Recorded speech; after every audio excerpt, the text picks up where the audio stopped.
What is up, everybody? Another video from Wadlosh, and I created a new player, Jerrod Jacobs, and I'll start off with this. If you're wondering, no, I did not choose to be number 22.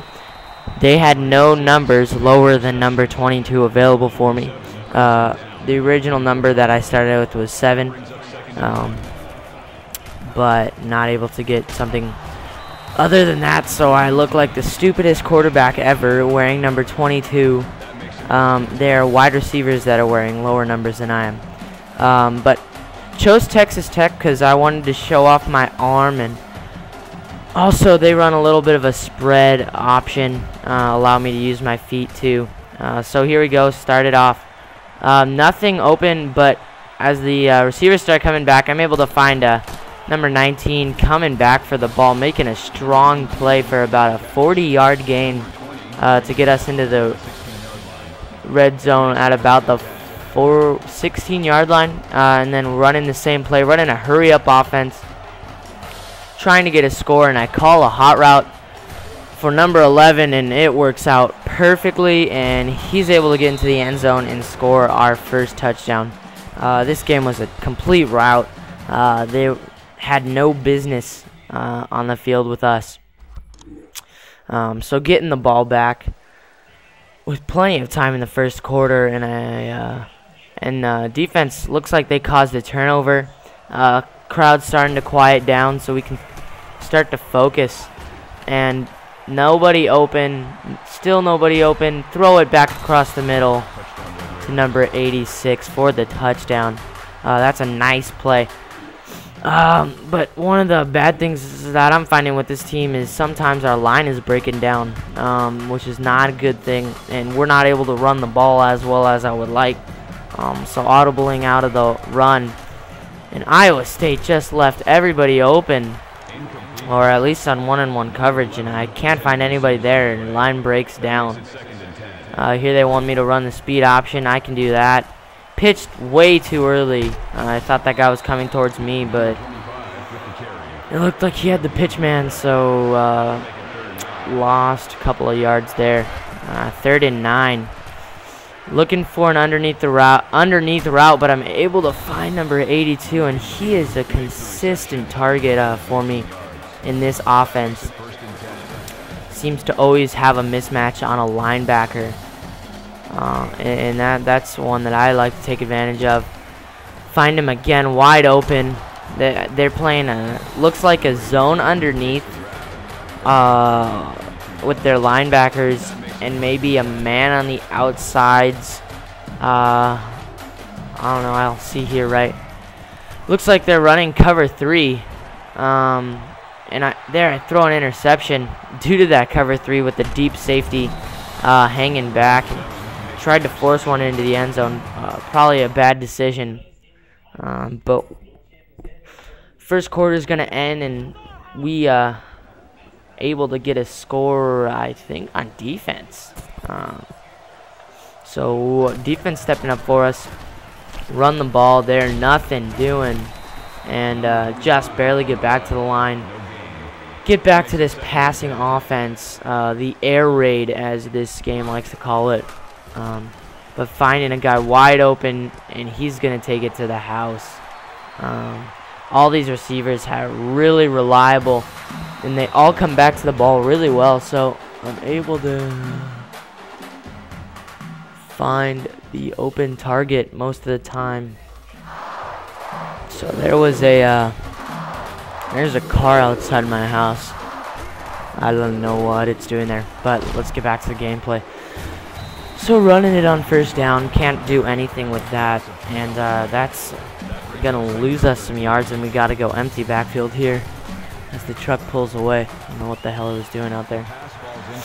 And the pass gets tipped down.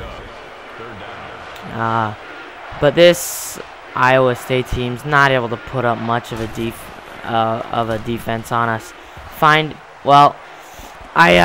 I was looking at the X receiver, and I hit the L1 really lightly because it was just a knee-jerk reaction, just for seeing a guy wide open.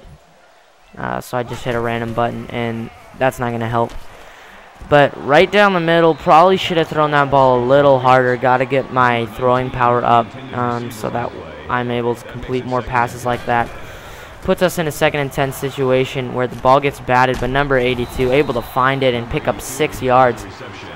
And we're hurrying up the offense, trying to catch this Iowa State defense off guard.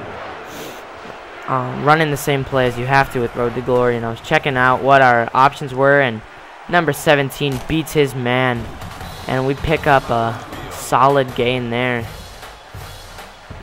Get into the just outside, well, basically right on the red zone on the 20-yard line. Looking in, and I'm not running the ball. I'm looking for the touchdown. I'm looking for the jugular, and right across the middle, number 19. Don't know why he would not run straight. He had a touchdown if he would have, but that's his decision. And then running the speed option here, trying to spread him out, and can't get in. They're able to hold me back. But again, trying to hurry them up, trying to catch him a little off guard. And switch the play up to a pass where throw it too early, hit the, I don't know what Iowa State is, the Firebird or whatever the heck's back there. But finally going in with a power run play, and our tailback is able to find the end zone. As I'm watching the NFL draft, looking pretty good for Cam Newton. I'll talk about that. So I've actually been playing a lot of exhibition games just to play, as I let the gameplay speak for itself. But playing with Cam Newton, and he is just such a monster. I upped his stats because I felt they were totally off. His strength and strength was at 57, and he is just a total monster. Oh, hold on 1 second.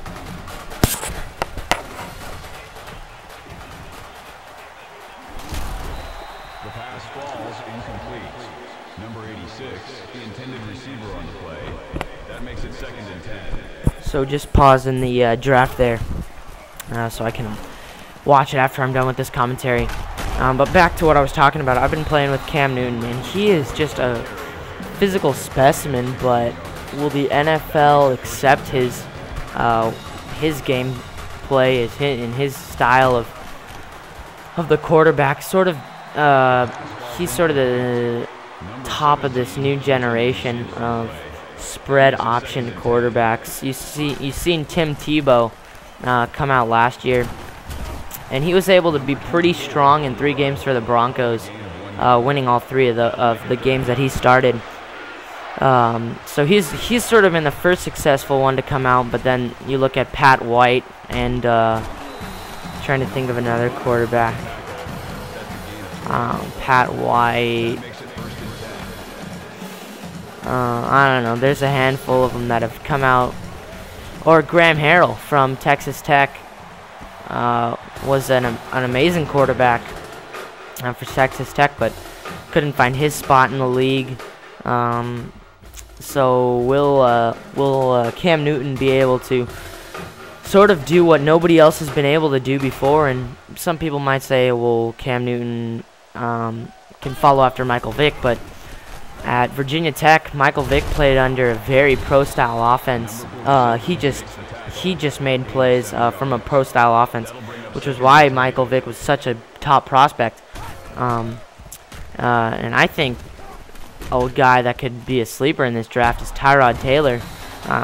Comes from the same place that Michael Vick did, and is a lot of the same player. Maybe not the same type of athlete, but he's got a gun on his shoulder, or a hose on his shoulder, like some people would like to say, and he can really fling it too. So it'll be fun to watch this first round and see which teams pick who. Also the wide receivers, AJ Green and Julio Jones. I like Julio Jones over AJ Green, because Julio seems like more of a guy that can catch the ball, and he doesn't need to be completely wide open. I don't know if I'm making sense, but AJ Green seems like one of those guys that he can only run the deep routes and in double coverage. You know, he was able to do pretty well at Georgia when he was double covered, but Julio Jones just seems like the overall better NFL-ready kind of guy, and I think that's a positive for him. But it doesn't look like he's going to go before A.J. Green if the Bengals keep their pick. And it's sort of unfortunate for a lot of teams, the Bengals, the Titans, and the Cardinals, that this lockout is still in play, because those are three teams that I know Kevin Kolb would not mind playing for, and those are three teams that really need Kevin Kolb and would be maybe able to trade with the Eagles to drop back in the first round, but can't do that and could only trade picks and might have to wait a little bit to get their quarterback as I throw this dumb pass. And then, you know, the Carolina Panthers basically telling the world that they failed on Jimmy Clausen, or Jimmy Clausen failed on them, one or the other, because they took a second-round pick on him, and he was, I don't exactly remember where he was supposed to go. I think late first round, but they took a chance on him, and Jimmy Clausen did not work out. You know, and I didn't think he would. Being a USC fan, I don't hope he would, but he just seemed like the smaller, not very prototypical kind of quarterback that might not work in the NFL. So yeah, I don't think this gameplay is wrapping up, but it very well may be. So yeah, good chat with you guys, and definitely go watch the NFL draft. It's sure to be a good one. Cam Newton, all the reports and that we've been getting on screen look like he's going first. See ya.